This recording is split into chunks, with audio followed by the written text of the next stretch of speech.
काल मला त्या कोल्हापूरच्या सरांनी मेसेज म्हणजे व्हॉट्सअपला आपलं यूट्यूबला मेसेज केला होता की कोणत्या मेंढ्या सांभाळल्या पाहिजेत, माडग्या सांभाळलं पाहिजे की नारी सुवर्ण सांभाळलं पाहिजे, कन्फ्युजन आहे.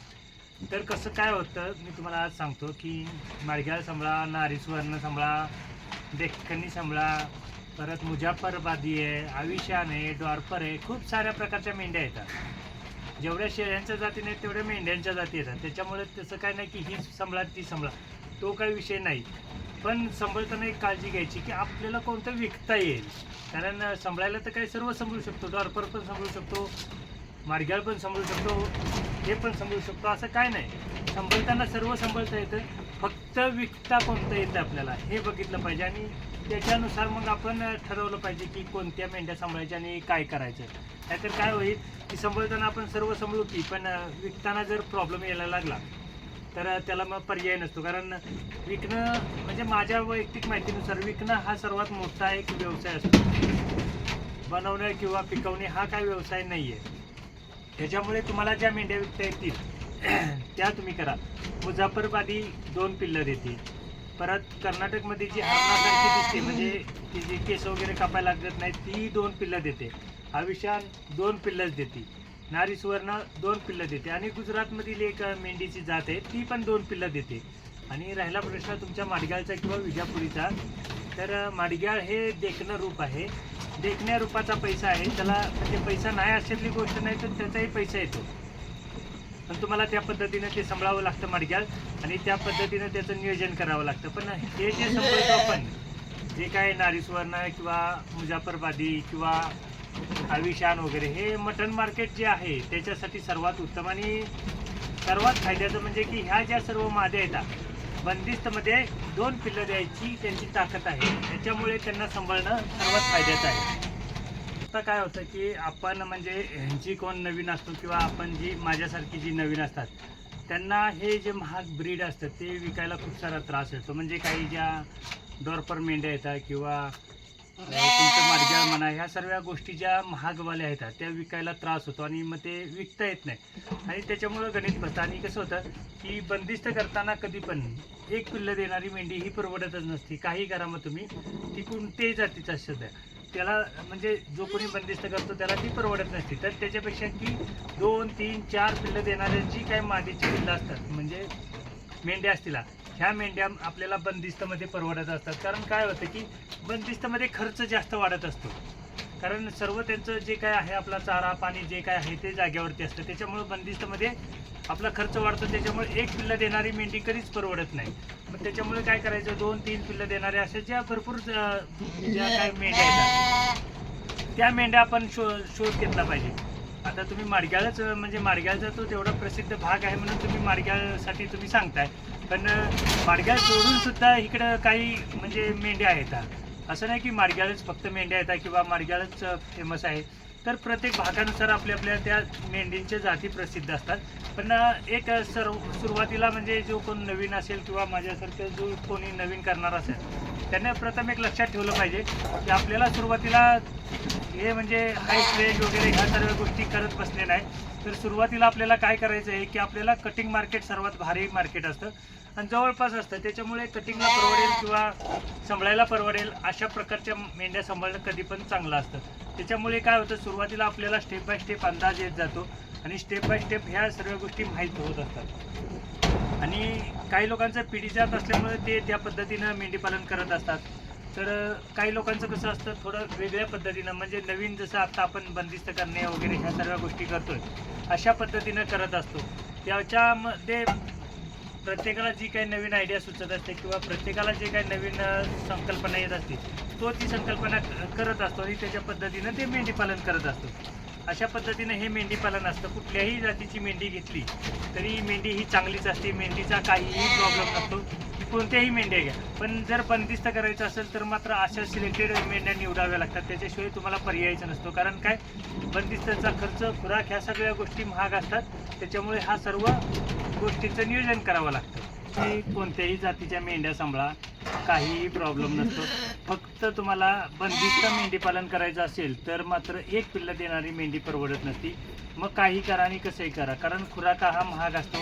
खुराकाचा खर्च येतो, चाऱ्याचा खर्च येतो आणि मग त्या सर्व गोष्टींचा खर्च वाढल्यामुळे काय होतं की आपल्याला बंदिस्तमध्ये ह्या एक पिल्लं देणाऱ्या मेंढ्या परवडत नाहीत आणि त्याच्यामुळेच 2 पिल्लं देणाऱ्या, कधी पण बंदिस्तमध्ये मेंढी पालनामध्ये 2 पिल्लं देणाऱ्या मेंढ्या चांगल्या. कारण काय होतं, मेंढ्या ह्या सर्वात चांगल्या येतात, प्रत्येक मेंढी प्रत्येक भागानुसार चांगली आहे. फक्त आपल्याला काय परवडेल आणि आपल्याला काय विकता येईल ह्याचा एक अभ्यास केला पाहिजे. त्याच्यानुसार आपल्याला मग ते मेंढी पालन केलं पाहिजे, त्याच्याशिवाय पर्यायच नाही आपल्याला.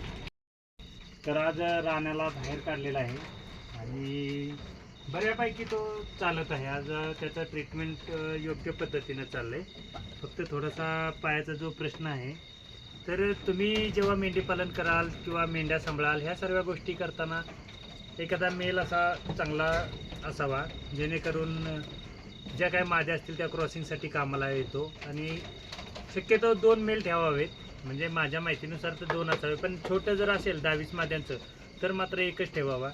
आणि तुम्ही कोणत्याही जातीच्या मेंढ्या सांभाळा, असंच नाही की मी नारी सुवर्ण सांभाळतोय म्हणून मीच सांगतो तुम्हाला नारी सुवर्ण सांभाळा, किंवा एखादा दुसरा माडग्याळ सांभाळत असेल तो म्हणत असेल माडग्याळ सांभाळा. तर काय होतं की एखाद्या गोष्टीची जाहिरात जर झाली ना, तर माझ्याकडनं सुद्धा नेणाऱ्यांच्या कोणी मेंढ्या घेणार नाही, का तर मी जाहिरात करतोय त्याच्यामुळे.